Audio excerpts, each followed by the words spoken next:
안녕하세요. 역사를 사랑하는 박사입니다. 오늘은 독일 철학 재산 비스마르크에 대해서 한번 알아보겠습니다. 비스마르크는 프로이센의 정치가 독일을 제국의 건설자, 초대 총리였습니다. 아버지는 프로이센의 지주 귀족이었고 어머니는 고고 권력의 딸이었습니다. 당당한 최고, 국가에 대한 헌신, 왕성한 식욕을 지녔던 비스마르크는 외모와 스스로도 인정한 기호면에서는 순수한 인코였습니다. 그러나 정신감정 면에서는 몰라만큼 섬세하고 날카로운 지성과 변의 재능을 갖추고 있었습니다. 어떤 사람은 비스마르크로 독일 제1의 저서를 걸어오기도 합니다. 비스마르크는 어머니와 함께 살며 베른에 있는 독일의 9년제 중학교에 다니면서 거의 찾아가 본 적이 없는 비스마르크 가문이 땅에 대한 낭만적인 향수를 키웠습니다. 중학교를 마친 뒤에는 게팅겐 대학교에서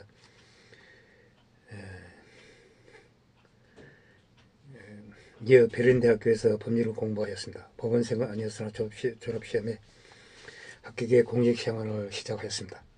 아인시 사법관이 되었습니다. 그러나 연애사건으로 25세 때 사직하였다고 합니다. 비스마르크는 나는 내가 원하는 대로 음악을 연주하고 싶다고 하였습니다. 그러나 그렇지 못한다면 연주하지 않을 뿐이라고 말했습니다. 가업의 유지가 어려워지자 비스마르크는 아버지를 도와 시골에서 살게 되었습니다. 그러는 동안 경건파, 루터파 교의 한정파 신도 요하나 폰 부트카머를 사랑하게 됐습니다. 청년 비스마르크는 어머니의 영향으로 그래서 교회에는 무관심한 미신론자였지만 요한나의 결혼하기 위하여 개종하였습니다. 1847년 비스마르크는 국왕 프리드리 벨레름 4세가 철도 건설을 위한 공제발행 승인을 얻기 위해 소집한 포니션 연합의회 의원이 되었습니다. 비스마르크는 절대주의와 반동의 선동적 대변자로서 두루진 활약을 보였습니다. 원과는 자유주의적 조치에 반대하였습니다. 이듬해인 1848년 3월 독일의 혁명을 바람이 불어닥쳤습니다. 국왕의 배를 잃은 힘을 공개에 굴복한 사실은 비스마르크는 못바탕한 일이었습니다. 자유주의가 우시한 동안 비스마르크는 불효하였습니다. 프랑크푸르트의 국민의회에도 베를린에서 열린 제1회 프로이센 의회도 그런 선수를 두지 못하였습니다. 혁명의 사파를 대망하여 과거와 같은 오스트라 프로이센 러시아 사이 신성동맹이 회복될 날을 기다렸습니다. 프랑크푸르트 국민의회가 다시 열렸을 때 그가 프로이센 대표로 선정된 것은 분명히 이와 같은 그의 견해 때문이었습니다. 1851년 5월 비스마르크는 프랑크푸르트에 도착해 다시 공직 생활을 하였습니다. 이 생활은 이후 중단 없이 39년에 걸쳐 계속되었습니다. 비스마르크는 독일의 통일 방식에 관한 오스트리아와 협조를 주장하며 프랑크푸르트로 왔습니다. 그러나 2주도 채 되지 않아 오스트리아가 프로이센을 결코 동등하게 취급하지 않는다는 확신을 갖게 되었습니다. 오스트리아는 실제 국민의회의 의정국이었으나 비스마르크는 오스트리아의 지도로 가시한 행위에 사사건건 제어하였습니다. 오스트리아 대표의 계속 신라를 인신공격을 하였습니다. 마침내 비스마르크는 프로이센 국왕 프리디 빌헬m 4세와 외무장관 만토이 펠도 비방하게 되었습니다. 비스마르크는 그들이 보수 세력의 연대라는 감상적인 관념에 사로잡혀 프로이센의 위대성을 희생시키고 있다고 하였습니다. 신생동맹은 붕괴하였습니다. 그러므로 프로이센은 자기 중심의 현실적인 정책을 추구한다는 것이 비스마르크의 견해였습니다. 크림 전쟁이 일어났을 때 비스마르크는 프로이센 오스트리아를 지원하거나 러시아에 적대하는 유럽 열강 측에 가담하게 될 것을 우려하였습니다. 그는 크림 전쟁이 오스트리아에 아무리 중요하더라도 발칸반도와 도나우강 하루의 지역은 프로이센의 국익과는 아무런 관계가 없다고 확신하였습니다. 이런 생각은 뒷날 그의 정책을 형성하는 데 중요영향을 미쳤습니다. 프랑크푸르트의 국민회의에서 마지막 몇 년 동안 비스마르크는 프로이센의 공식 정책에 점점 비판적인 태도를 갖게 되었습니다. 1858년 빌헬임 4세가 정신병 발작을 일으켰습니다. 동생인 빌헬임이 습정을 하게 되었습니다. 이를 계기로 프로이센은 짧은 기간이나마 자유주의 정책이 시행되는 새 시대를 맞았습니다. 이때 비스마르크는 반동적 명성 때문에 국민의회의 프로이센 디프로서 부적당하다고 생각되어 1859년 초 러시아 주재 대사로 상트페테르부르크에 파견되었습니다. 1861년 1월 빌헬임 4세가 죽었습니다.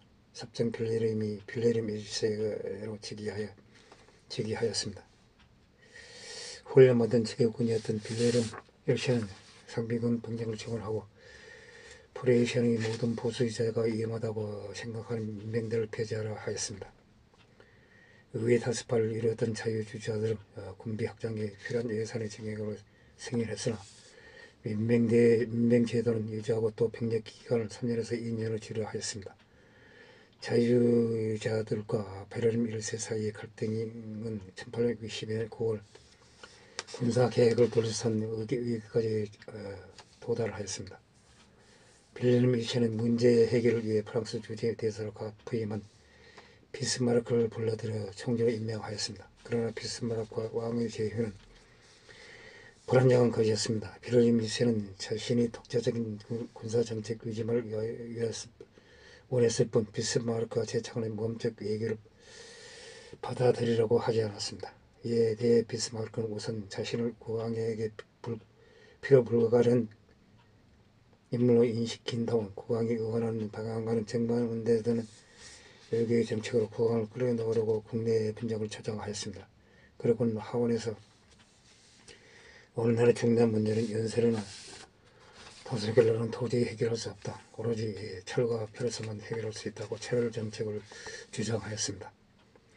총리 처음 취임 첫 연설은 철을 연설하였습니다. 1863년 8월 오스트리아 황제 프린츠 요제프 1세는 독일 연방의 계획과 통일을 토의하기 위해 프랑크푸르트에서 전체 독일 군주회의를 소집하였습니다. 만약 회의 주제가 독일의 여러 군주를 희생시키는 것이었다면 비스마르크는 앞장서서 오스트리아와 타협했을지 모릅니다. 그러나 오스트리아의 목적은 독일 각지의 주권을 존중하면서 연방의 주권 권력을 강화하고 동시에 연방의회 대표로 이루어진 국민대표기관을 설립하는 데 있었습니다. 때문에 비스마르크는 이 계획안에 반대하였습니다. 빌헬임 1세를 설득해 회의 생각을 포기하게 하였습니다. 빌헬임 1세가 불참함으로써 군주회의는 아무런 성과를 이루지 못하였습니다. 독일 여러 군주들과 합작한 오스트리아의 정책에 대응해 비스마르크는 러시아 및 프랑스와의 우호를 강조했습니다. 1863년 8월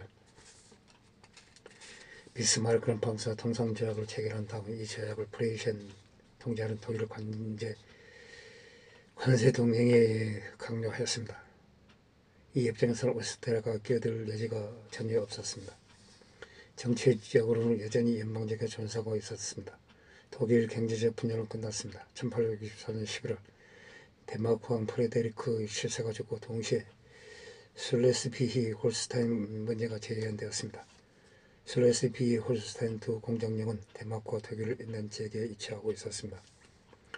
두 나라 모두 덴마크와 연합 관계에 있었습니다. 홀스타인은 독일 연방의 일기도 했는데 슬레스비히 역시 그 남부 지역 주민 대부분 독일 사람이었습니다. 프리데리크 7세 덴마크 왕은 뒤를 이은 크리스티안 9세가 이 공국의 덴마크 헌법을 적용해 병합을 도모함으로써 독일의 민족 감정을 자극하였습니다. 독일은 이런 두 공국에 대한 또 한 사람의 영국권자 아우구스트 덴부르크 공 프리드리히를 지원하여 크리스티안 9세에 대항하였습니다. 비스마르크는 프로이센과 국경에 맞닿은 곳에 사람들께 새로운 독일인 소국가를 창설한다는 관심을 갖지 않았습니다. 그러나 오스트리아가 독일의 민족 감정에 호소해 자기를 앞지르는 것을 내버려두고 싶지는 않았습니다. 1864년 1월 자유주의자들을 싫어하던 오스트리아 외무장관은 비스마르크의 술책에 빠져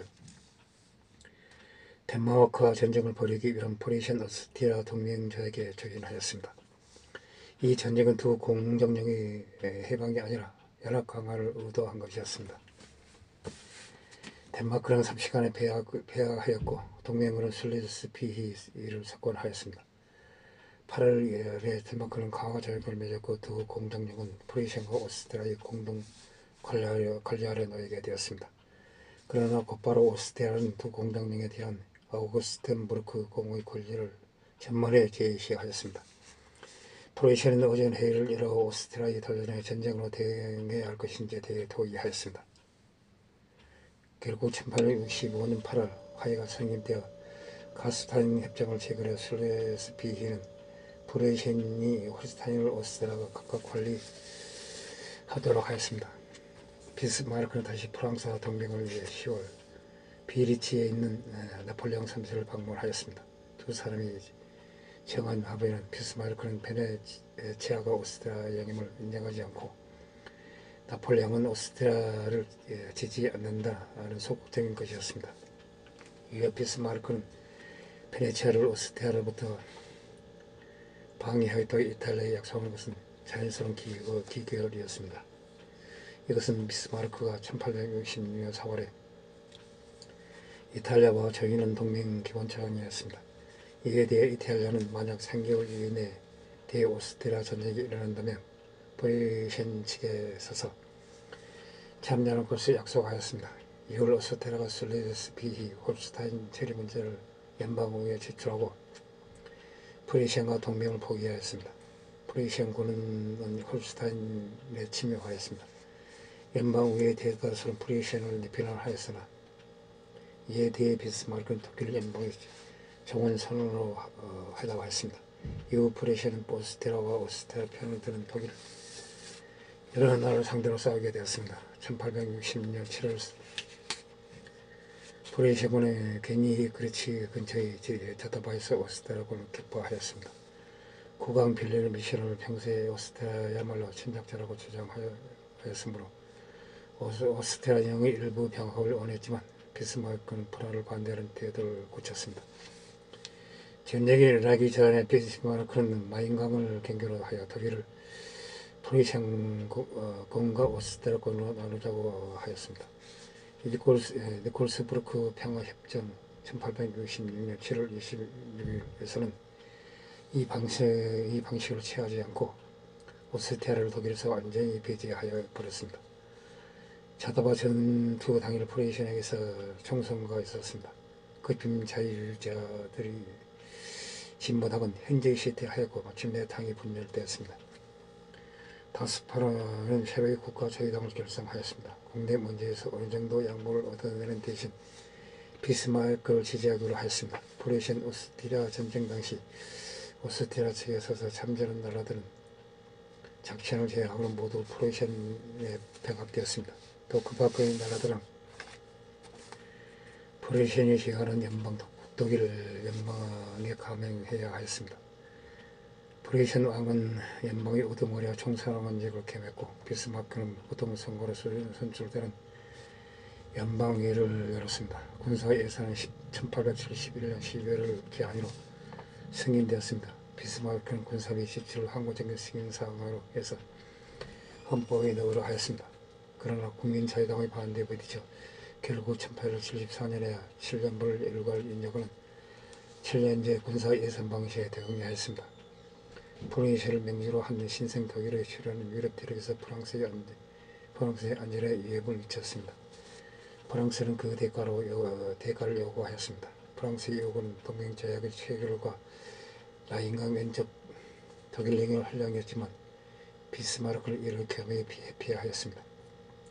마지막으로 선택된 해결책은 룩셈부르크의 대공국이었습니다. 프로이센군이 주둔해 있던 룩셈부르크는 옛 독일 연방의 일원으로서 네덜란드 왕의 통치를 받고 있었습니다. 그러나 나폴레옹 3세가 출전한 룩셈부르크 매수 결성은 실패로 끝났습니다. 런던에서 열강회의가 열려 프로이센군의 철수한 룩셈부르크의 영세 중립화가 의제로 제기되었습니다.